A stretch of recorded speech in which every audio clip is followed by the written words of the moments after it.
I'm over here, as Ms. Becton got angrier and angrier because somebody got the employee's name wrong. Well, now, as promised, tonight's worst persons in the world, as it said over my face.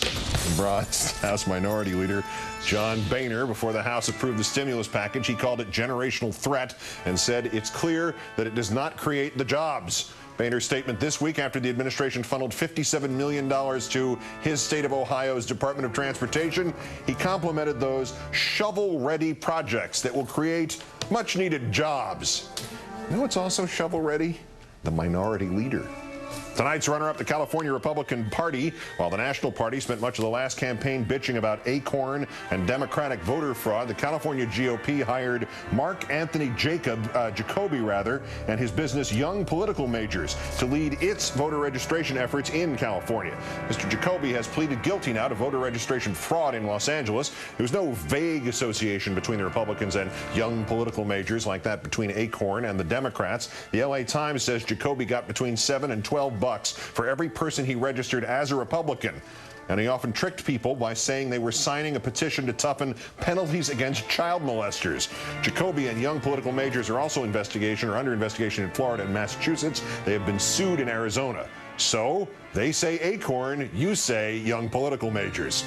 But our winner, Jeffrey Smith, attorney at the Justice Department, Citizens for Responsibility and Ethics in Washington, CREW, wants the Obama administration to release the interview Dick Cheney gave about the outing of Valerie Plame to special counsel Pat Fitzgerald. Smith, saying the Obama administration had vetted the position, insisted there would be a chilling effect on future vice presidents and presidents cooperating with criminal investigations. Well, that's something to look forward to. More presidents and vice presidents in criminal investigations. Anyway, the money quote from Mr. Smith of Justice: the government doesn't want to have what's in these documents end up on a late-night comedy show. Justice was told to file a more detailed explanation by the first of the month when this trial continues. In the interim, let's give you another example of the horror that could be wrought if the Cheney interview about Valerie Plame wound up on a late-night comedy show. Again, our version of Jimmy Kimmel's segment, Unnecessary Censorship.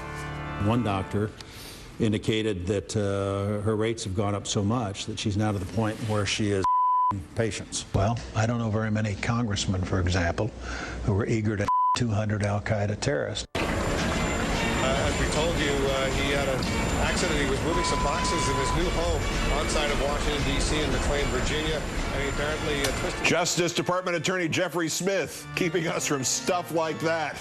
Today's worst person in the world.